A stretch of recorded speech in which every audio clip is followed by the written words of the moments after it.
Uttarakhand express आप देख रहे हैं, आपके साथ मैं हूं चांदनी धवन। और सबसे पहले बात कर लेते हैं मौसम की। तो मौसम का मिजाज बदला हुआ है। उत्तराखंड में बारिश का अलर्ट जारी हुआ है। मौसम विभाग ने 4 जिलों में बारिश बर्फबारी की आशंका जताई है। उत्तरकाशी, चमोली, रुद्रप्रयाग के साथ ही पिथौरागढ़ में बारिश बर्फबारी की संभावना मौसम विज्ञान केंद्र ने जताई है, जबकि मैदानी जिलों में मौसम साफ रहेगा।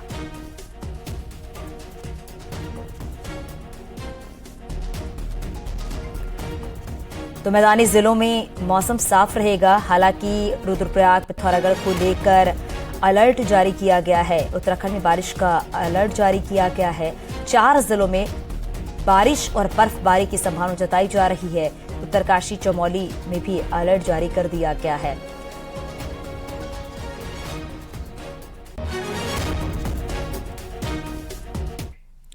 देहरादून से खबर है, जहां प्रदेश डेंगू के केस में कमी आई है। देखा यह जा रहा अस्पतालों में डेंगू, वायरल, टाइफाइड और मलेरिया के मरीज जो हैं वो कम आ रहे हैं। इसकी वजह मौसम में बदलाव और पारा गिरना माना जा रहा है, लेकिन चिकनगुनिया के केस अब भी लगातार सामने आ रहे हैं। तो टाइफाइड, मलेरिया के मरीज कम हुए हैं, लेकिन चिकनगुनिया के मरीज सामने आ रहे हैं। हालांकि ये भी माना जा रहा है कि मौसम में जो बदलाव देखा जा रहा है उसका भी असर साफ तौर पर देखने को मिल रहा है, क्योंकि पहले डेंगू के मरीज ज्यादा आ रहे थे। हालांकि अब टाइफाइड, मलेरिया के मरीज कम आ रहे हैं, लेकिन बताया जा रहा है कि चिकनगुनिया के केस भी अब आ रहे हैं सामने। तो एहतियात बरतना बहुत जरूरी है।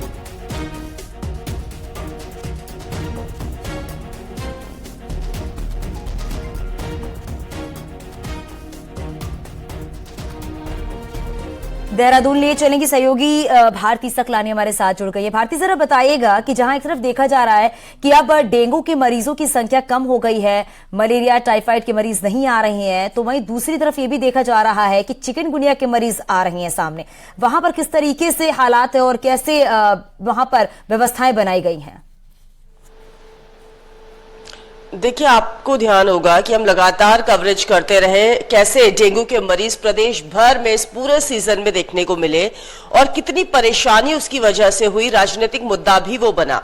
लेकिन अब जैसे जैसे पारा बदला है, पारा नीचे आया है और मौसम में बदलाव देखने को मिल रहा है, ठंड आ गई है, तो उसके बाद डेंगू के जो मरीज हैं वो भी कम हो गए हैं। सरकारी अस्पतालों में जहां भीड़ लगी हुई थी, प्राइवेट अस्पतालों में जहां भीड़ लगी हुई थी डेंगू मरीजों की, वहां पर अब कमी देखने को मिल रही है। वायरल के मरीज भी कम हो गए हैं। 30% तक डॉक्टर्स बता रहे हैं कि अब जो पेशेंट्स हैं वो कम आ रहे हैं अस्पतालों में। लेकिन चिकनगुनिया के पेशेंट्स अब भी आ रहे हैं और इनकी संख्या ये कहा जा सकता है कि एक दो इस तरीके से आ ही रही है रोजाना। तो यानी कि ये कहा जा सकता है कि जो अस्पताल ने इंतजामात किए थे, जो हम लगातार दिखा भी रहे थे कि डेंगू के मरीज किस तरीके से बढ़ रहे हैं लगातार प्रदेश में, वो अब कम आ गए हैं। तो अब राहत की बात यह है कि अब अस्पतालों में जो लोड था वो भी कम हो गया डेंगू पेशेंट पर। ये भी बताइएगा, क्योंकि चिकनगुनिया को लेकर जिस तरीके से मरीज सामने आ रहे हैं, क्या उसको लेकर कोई गाइडलाइन जारी की गई है कि क्या एहतियात बरतना है? रहा है जो डेंगू के पेशेंट्स को लेकर था, जो वायरल पेशेंट्स को लेकर था, अस्पतालों में जो इंतजाम करने को कहे गए थे अभी वही है। लेकिन हाँ, अब ये अच्छी बात है कि अब जो पेशेंट्स है वो कम आने लग गए हैं। तो ये कहा जा सकता है कि सरकारी अस्पतालों में थोड़ा लोड कम हो गया है। हालांकि अभी जो वार्ड्स बने हुए थे सरकारी अस्पतालों में वो लगातार बने हुए हैं और ये व्यवस्था भी आगे देखने को मिलेगी जब तक पूरी तरह से डेंगू के पेशेंट कम नहीं हो जाते हैं। ठीक है, शुक्रिया इस जानकारी के लिए भारती। आगे बढ़ते बात करते हैं, हरिद्वार में 2 पक्षों के बीच हुई झड़प में कई लोग घायल हो गए। मामला सिडकुल इलाके के औरंगाबाद गांव का है, जहां पेड़ गिरने को लेकर 2 पड़ोसी परिवारों के बीच हिंसक झड़प हो गई और देखते ही देखते दोनों पक्षों में लाठी डंडे चलने लगे। घटना का वीडियो भी सामने आया है, जिसमें कई लोग एक दूसरे पर लाठी डंडे बरसाते नजर आ रहे हैं। झगड़े के बीच कई महिलाएं भी नजर आ रही हैं। वीडियो में लोगों की चीखने चिल्लाने की आवाज भी सुनी जा सकती है। वहीं बताते चले आपको, वीडियो सामने आने के बाद पुलिस मामले की जांच कर रही है। तो देखिए, तस्वीर सामने आई जहां पर 2 पक्षों में जमकर लाठी डंडे चले हैं। सिडकुल के औरंगाबाद गांव का ये पूरा मामला बताया जा रहा है। पेड़ गिरने को लेकर ये पूरा विवाद सामने आया।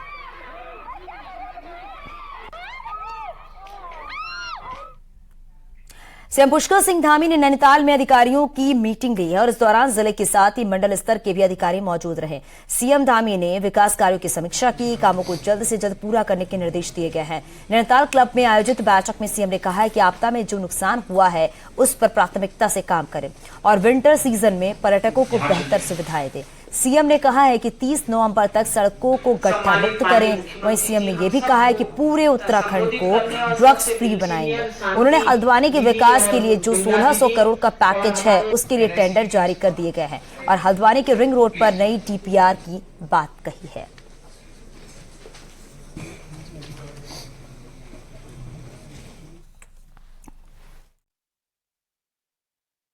काफ़ी क्षति हुई है अतिवृष्टि के कारण से, भूस्खलन के कारण से कहीं पर सड़कों का नुकसान हुआ है, पुलों का नुकसान हुआ है, अन्य संपदाओं का नुकसान हुआ है।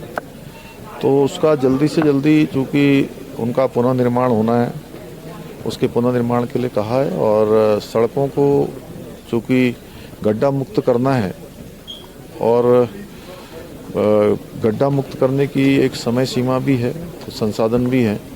तो ये हुआ है कि 30 नवंबर तक सभी जगह पर काम करवाए जाएंगे, पैचवर्क करवाए जाएंगे और जो संसाधनों की आवश्यकता होगी अलग से भी संसाधनों की व्यवस्था की जाएगी और सभी को निर्देश दिए हैं कि सभी लोग जो है ठीक प्रकार से काम करें। सभी जिलों में जो है नशा मुक्ति के संबंध में भी बातें हुई हैं, नशे को रोकने के लिए, ड्रग्स फ्री उत्तराखंड का जो हमारा अभियान है उसको रोकने के लिए, यातायात व्यवस्था ठीक हो उसके लिए।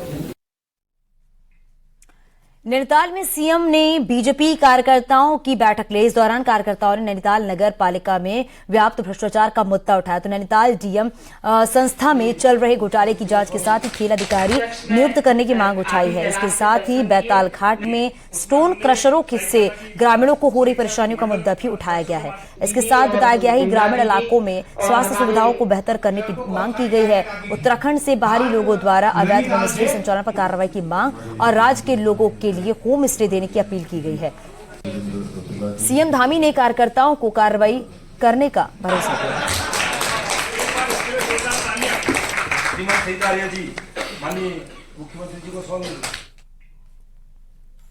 नैनीताल में CM Pushkar Singh Dhami web series Kafal के मुहूर्त पर पहुंचे और ये वेब सीरीज आरुषि निशंक द्वारा बनाई जा रही है, जिसमें कि मिर्जापुर फेम दिव्येंदु शर्मा और विनय पाठक जैसे एक्टर हैं। इस दौरान सीएम धामी ने कहा है उत्तराखंड आज पूरे देश में फिल्मों के लिए जाना जा रहा है। जल्दी फिल्म नीति लेकर सरकार आ रही है जिससे राज्य में रोजगार के अवसर खुले।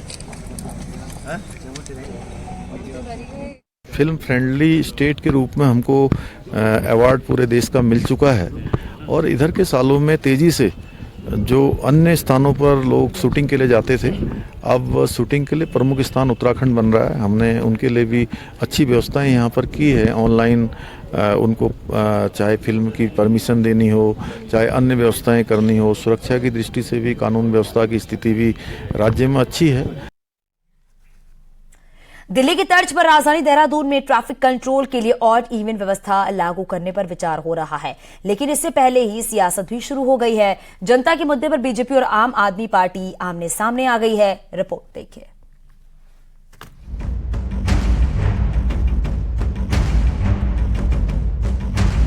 दिल्ली की तर्ज पर राजधानी देहरादून में ट्रैफिक कंट्रोल के लिए ऑड इवन व्यवस्था लागू करने पर अभी विचार हो रहा है, लेकिन इससे पहले ही सियासत भी शुरू हो गई है। जनता के मुद्दे पर बीजेपी और आम आदमी पार्टी आमने सामने आ गए हैं। राजधानी देहरादून में कोई एरिया ऐसा नहीं है जहां सड़कों पर जाम न लगता हो। त्योहारों में गाड़ियां सड़कों पर सिर्फ रेंगती नजर आती हैं। अब जाम से बचने के लिए कुछ प्रमुख क्षेत्रों में वीकेंड पर पुलिस ऑड इवन सिस्टम लागू करने के लिए जनता से सुझाव मांग रही है। इसके तहत एक दिन सम और दूसरे दिन विषम नंबर की गाड़ियां रोड पर चलेंगी। अब इस पर आम आदमी पार्टी का कहना है कि बीजेपी केजरीवाल के विकास मॉडल से सीख रही है, लेकिन इसे सार्वजनिक तौर पर स्वीकार करने से घबरा रहे हैं। दिल्ली में अरविंद केजरीवाल जी का जो विकास का मॉडल है, जो कामकाज का तरीका है, जो उनकी नीतियां हैं, जो उनका फ्यूचर के प्लानिंग है, भारतीय जनता पार्टी उससे सीखने की कोशिश कर रही, तो ये अच्छी बात है। अच्छी चीज को सीखना चाहिए, लेकिन साथ में वो उस अच्छी चीज को स्वीकार नहीं करती है अपने मंचों से, अपने टीवी डिबेट्स में। ट्रैफिक व्यवस्था सुधारने के लिए कोई तो विकल्प ढूंढना होगा, ये बीजेपी भी मानती है। इसीलिए ऐसे मुद्दे पर राजनीति के बजाय सहयोग करने की वकालत कर रही है। यातायात व्यवस्था को सुचारू रूप से करने के लिए कुछ न कुछ तो विकल्प के तौर पे व्यवस्थाएं तैयार करनी पड़ेगी। तो ये अच्छा है, कदम है, सभी लोगों को इसमें कोऑपरेट करना चाहिए। अब कोई पार्टी ये कहकर खुश होती है ये उनके द्वारा अपनाया गया है, उन्होंने भी कहीं न कहीं से तो इसको जो है अपनाया ही होगा। हालांकि ट्रैफिक से पहले दिल्ली की तर्ज पर एजुकेशन सिस्टम के लिए शिक्षा विभाग के अफसर दिल्ली के स्कूलों का दौरा कर चुके हैं। अब देखना होगा कि ऑड इवन व्यवस्था देहरादून को जाम से निजात दिलाने के लिए कितना कारगर साबित होती है। देहरादून से न्यूज़ 18 के लिए सुनील नवप्रभात की रिपोर्ट।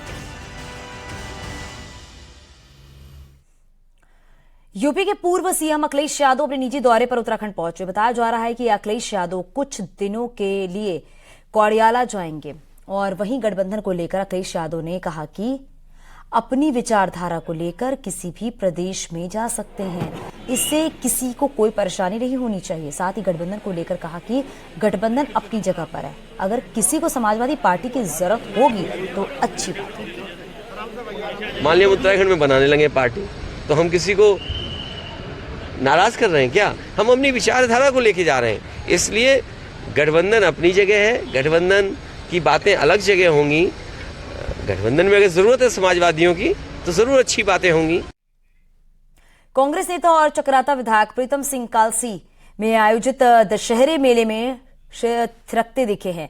उनके साथ ही जौनसार बावर के लोक गीतों पर स्थानीय लोग भी थिरके। प्रीतम सिंह ने स्थानीय लोक नृत्य किया है और थाप पर थिरकते हुए नजर आए।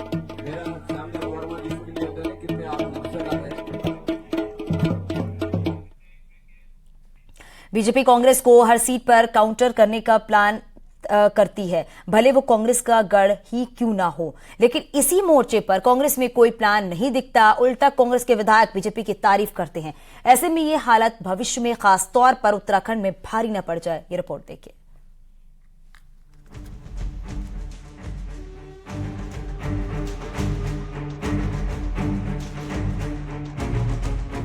हर दिन हर वक्त बीजेपी चुनाव के लिए तैयार रहती है और हर वक्त तैयारी करती है, ये दावा बीजेपी संगठन के बड़े बड़े नेता करते हैं। इसी प्लान पर आगे काम करते हुए बीजेपी 5 राज्यों में चुनाव लड़ रही है और लोकसभा चुनाव की तैयारी भी कर रही है।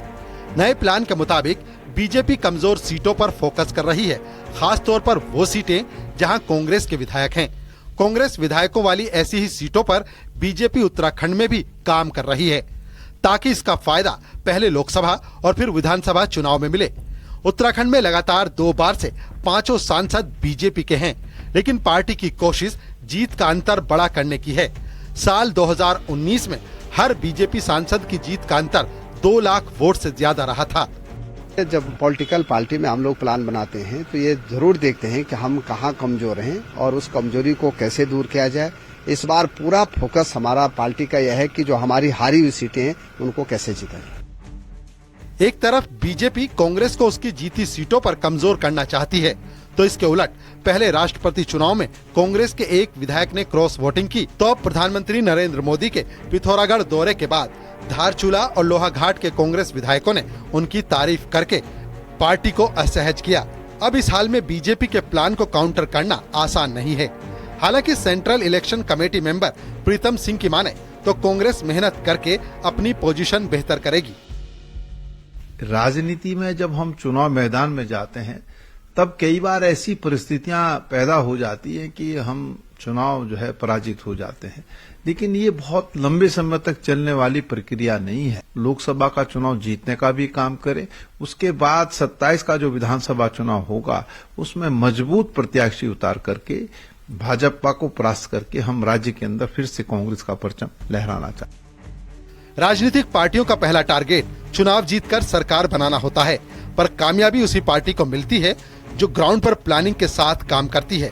ऐसे में बीजेपी को काउंटर करने से पहले जरूरी है कि कांग्रेस अपने विधायकों और नेताओं को कंट्रोल में रखे।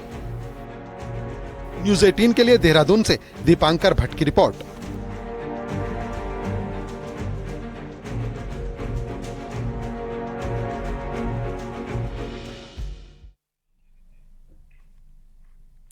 उत्तराखंड के पहाड़ी इलाकों में चकबंदी की उम्मीद लग रही है और सरकार ने चकबंदी पायलट प्रोजेक्ट में पहाड़ के 2 गांवों को लिया है। अगर ये प्रयोग सफल होता है तो पूरे पहाड़ी जिलों में चकबंदी लागू की जा सकती है।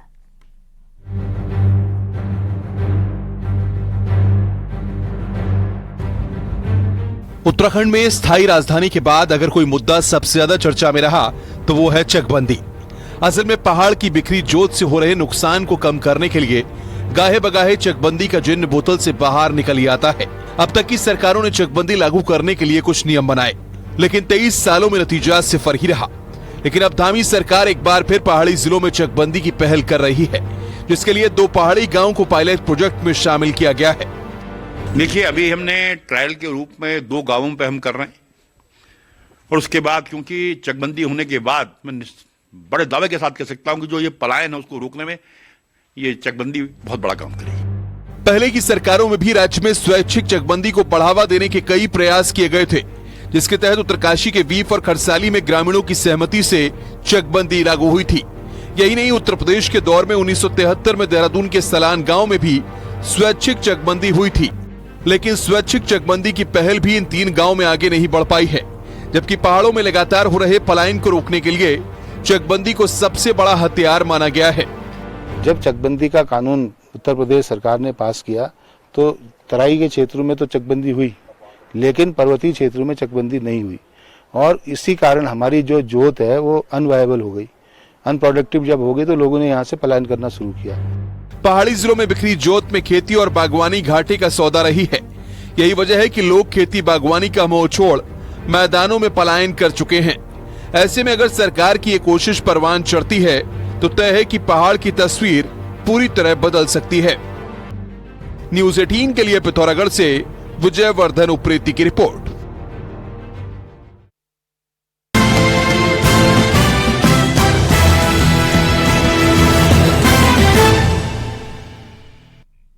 आज दशहरा है। नवरात्रि के 9 दिन खत्म हो गए और आज दशहरा मनाया जा रहा है। आज के दिन बुराई पर अच्छाई की जीत हुई थी और शास्त्रों के अनुसार आज ही के दिन भगवान राम ने रावण का वध करके सीता माता को मुक्त कराया था। दशहरे को लेकर पूरे देश में उत्साह नजर आ रहा है। दिल्ली से लेकर अयोध्या तक दशहरे के रंग में रंगा हुआ है। आज शहर शहर रावण के पुतले जलेंगे। हिंदू पंचांग के मुताबिक रावण दहन का समय जो बताया जा रहा है वो आज शाम 6:35 से शुरू होगा और रात 8:30 तक रहेगा।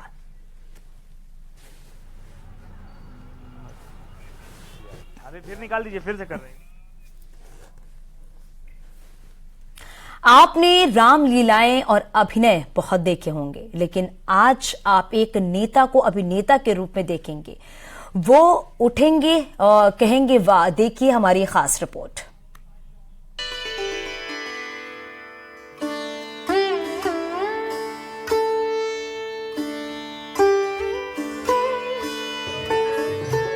हल्द्वानी की सूचापुर रामलीला के मंच पर बुजुर्ग राजा का किरदार निभाते ये कोई सामान्य अभिनेता नहीं, बल्कि असल जिंदगी के मंझे हुए राजनेता हैं। नाम है बंशीधर भगत। 7 बार के विधायक, कई बार के मंत्री और बीजेपी के पूर्व प्रदेश अध्यक्ष भगत रामलीला आते ही जैसे राम की लीलाओं में खो जाते हैं। रामलीला के मंच पर भगत पिछले 40 सालों से तरह तरह के किरदार निभाते हैं और अब उम्र बढ़ने के साथ ही उन्होंने खुद को भगवान राम के पिता यानी महाराज दशरथ के रोल में ढाल लिया है। देखिए, मैं जिस भूमिका में भी होता हूँ मैं कोशिश करता हूँ कि मैं उस भूमिका में बिल्कुल एकदम समा जाऊं। जब मैं दशरथ का पार्ट खेलता हूँ तो राजा दशरथ का ही भाव मेरे अंदर जग जाता है और उसी प्रकार से मैं अभिनय भी करता हूँ और गाता भी हूँ। ऐसी जब राजनीतिक क्षेत्र में आता हूँ तो मैं समझता हूँ कि विधायी जीवन में लोगों को चलना मैंने सिखाया, घूमना मैंने सिखाया, वो भी मैंने प्रारंभ किया। बंशीधर भगत के साथ कई सालों से रामलीला में अभिनय कर रहे लोग भी अब उनके साथ इतने घुल मिल गए हैं कि वो भूल जाते हैं कि उनके साथ इतने बड़े राजनेता मंच साझा कर रहे हैं। मंत्री जी के साथ काम करना मुझे बहुत अच्छा लगता है। इतने साल से मैं 10 साल से करीब 10 साल हो गए मुझे इनके साथ काम करते हुए और ऐसा नहीं लगता है कि हमारे मंत्री जी हैं, मुझे अपने राजा ही महसूस होते हैं। और जो रानी है उनको सिखाने में, पढ़ाने में मुझे बहुत मुझे यहाँ पर विगत 11 साल हो गए। 11 साल से मैं कंटिन्यूस यहाँ पर केके का पार्ट खेल रहा हूँ। और मंत्री जी के साथ खेलने में पहले तो मुझे बहुत डर सा लगता था कि मैं मंत्री जी के साथ किरदार निभा रहा हूँ, तो थोड़ा सा झिझक सी होती थी। मगर अब उनके व्यवहार के साथ हम इतने घुल मिल गए हैं कि अब लगता है कि हम दोनों का जुगलबंदी चलती आ रही है। साधु वेश में भजनों में कोई संत को आप साधु समझने की भूल न करें, क्योंकि असल में ये साधु नहीं बल्कि सीता हरण के पास पहुंचे रावण हैं। और इससे भी हैरानी की बात ये कि रंगमंच के मंझे हुए अभिनेता लग रहे ये साधु महाराज उत्तराखंड की तराई के मंझे हुए राजनेता राजकुमार ठुकराल हैं, जो पिछले 25 सालों से रुद्रपुर के इंदिरानगर में होने वाली रामलीला में तरह तरह के पार्ट खेल रहे हैं। लेकिन वर्तमान में मैं पिछले 8-10 साल से सिर्फ 25 मिनट का साधु रावण का रोल करता हूँ। सीता हरण का जैसा आदेश होता है उसी मुताबिक भगवान राम की लीला का मंचन करते हैं। हमारी संस्कृति को लोग भूलते जा रहे हैं।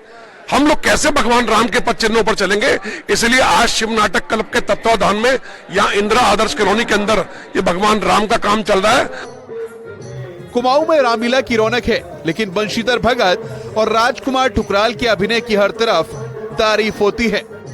हल्द्वानी से न्यूज़ 18 के लिए शैलेंद्र नेगी की रिपोर्ट।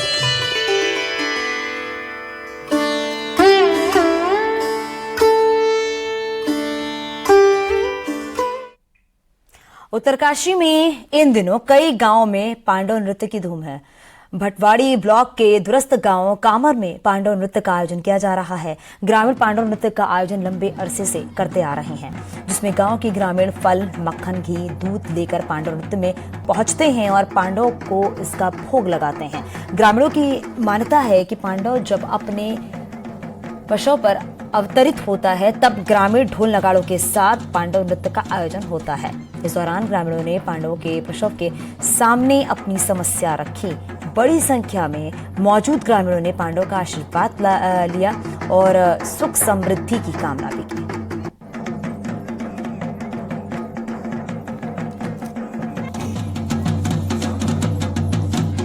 और आगे भी खबरें जारी है। यहाँ रुकेंगे छोटे से ब्रेक के लिए। आप बने रहिए न्यूज़ 18 के साथ।